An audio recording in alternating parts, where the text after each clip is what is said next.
क्या आपने कभी कैलकुलेट किया है कि अगर आप आज ही काम करना बंद कर दो तो आपके पास कितना पैसा और वेल्थ है जो आपकी जिंदगी सर्वाइव करने में हेल्प करेगा? आप कितने साल तक फाइनेंशियली इंडिपेंडेंट रह सकते हो अगर आप आज ही काम करना बंद कर दो? शॉक कर देने वाली बात तो ये है कि 99% लोग इस क्वेश्चन को कभी सोचते ही नहीं है और ना ही कभी इसका आंसर दे पाते हैं, क्योंकि इन्हें तो बस रिच बनना होता है जो ये लोग कभी हो नहीं पाते हैं। और ऐसे में इनकी पूरी लाइफ 9 to 5 की जॉब में कुछ सैलरी पाने में निकल जाती है। लेकिन रॉबर्ट कियोसाकी अपनी book rich dad and poor dad में बोलते हैं कि अगर आपको अमीर बनना है तो आपको इसको कैलकुलेट करना चाहिए, नहीं तो आपके पास इसका एक रफ एस्टिमेट होना चाहिए।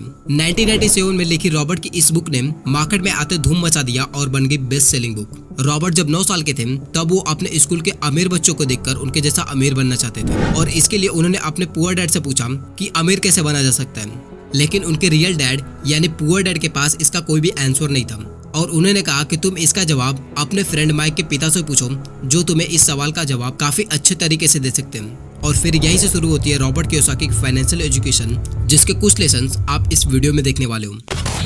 तो शुरू करते हैं लेसन नंबर 1 से।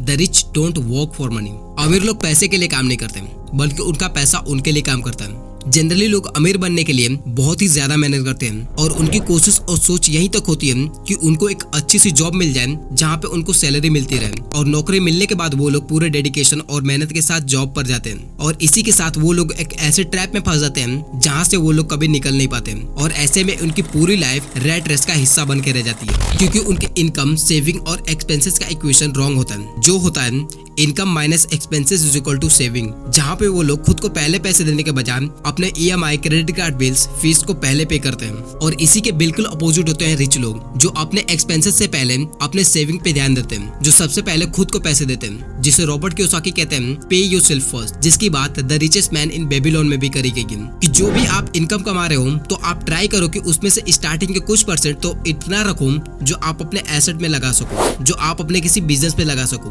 तो फर्स्ट लेसन हमें ये बताता है कि अमीर लोग पैसे के लिए काम नहीं करते, क्योंकि वो लोग अपने इनकम से अपने एसेट्स क्रिएट करते हैं जो आगे चल के उन्हें पैसे बना के देती है, और यहीं पे उनका पैसा उनके लिए काम करता है।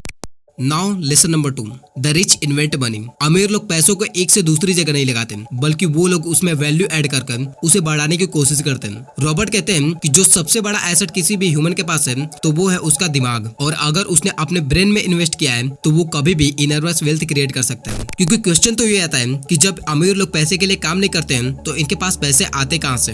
तो इसका जवाब मिलेगा MG D'Americo की book the millionaire fast lane में, जहाँ पे वो ये बताते हैं कि अगर आप पैसों के पीछे भागते हो तो आपको पैसों को लेकर उसके पीछे का इक्वेशन और फॉर्मूला गलत है। आप इससे भी एक ट्रैप में फंसते हो, क्योंकि वो कहते हैं कि अगर आपको वेल्थ क्रिएट करनी है तो stop chasing money and start chasing needs and problem. जितने भी लोग मिलियंस या बिलियंस डॉलर में वर्थ रखते हैं तो उन्होंने उस वैल्यू की प्रॉब्लम सॉल्व की है या फिर उस वैल्यू की नीड क्रिएट की है। अगर आप इस स्टेटमेंट को थोड़ा ध्यान से देखो तो आप ये रियलाइज कर पाओगे कि दुनिया की हर कंपनी, हर बिजनेस प्रॉब्लम को सॉल्व करके ही पैसे बना रहा है, चाहे वो Amazon हो, चाहे गूगल, चाहे टेस्ला, स्विगी, जोमेटो, ओयो, ओला, उबर, कुछ भी, they all are solving big problem.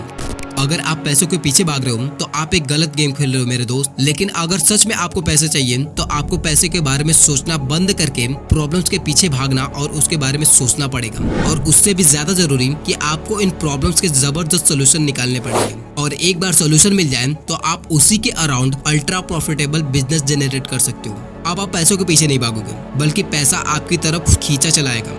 तो ये होता है अमीरों का वो सीक्रेट जिससे वो लोग पैसे इन्वेंट करते हैं। तो आपको पैसे इन्वेंट करने से पहले आपको नीड इन्वेंट करना पड़ेगा, प्रॉब्लम को सर्च करना पड़ेगा, और उन सभी प्रॉब्लम की सोल्यूशन ही आपकी वर्थ होगी। This is the secret about how rich invent money.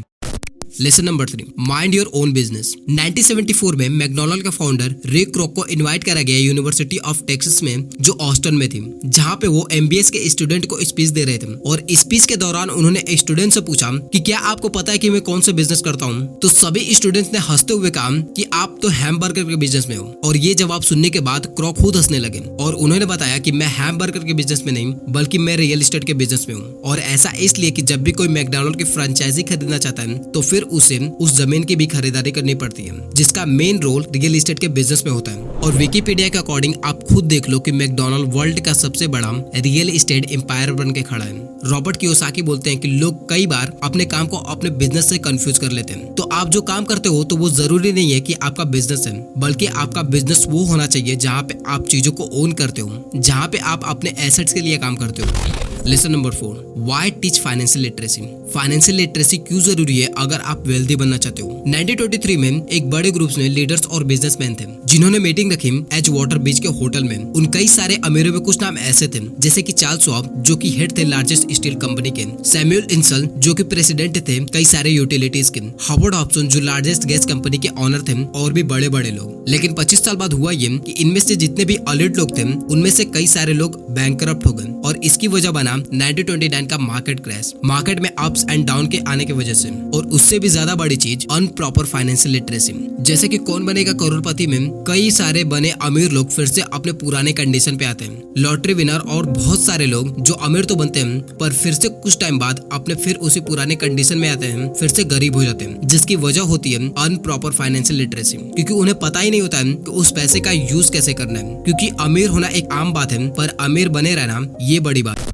Lesson number 5, talent से कुछ नहीं होता। टैलेंट से कुछ नहीं होता अगर आप उसका सही से यूज करना नहीं जानते हो। एक बार रॉबर्ट कियोसाकी सिंगापुर के एक इवेंट में जाते हैं जहाँ पे एक लोकल न्यूज़पेपर के इवेंट के लिए उनका इंटरव्यू था। इंटरव्यू लेने के बाद उस लेडी ने उनसे पूछा कि सर मैं आपकी तरह बेस्ट सेलिंग ऑथर बनना चाहती हूँ। पर रॉबर्ट कियोसाकी को पहले ही से पता था कि वो लेडी काफी अच्छा लिखती है क्योंकि उन्होंने उसके कुछ आर्टिकल पहले से पढ़ रखे थे। तो वो लेडी बोलती है सर मैं आर्टिकल्स और बुक अच्छी तो लिखती हूँ पर उसे कोई खरीदता नहीं है और इसलिए मैं न्यूज़पेपर फॉर्म में काम करती हूँ ताकि मैं अपने बिल्स और रेंट पे कर सकूं। और इसके लिए आप मुझे कुछ सजेस्ट कर सकते हो क्या।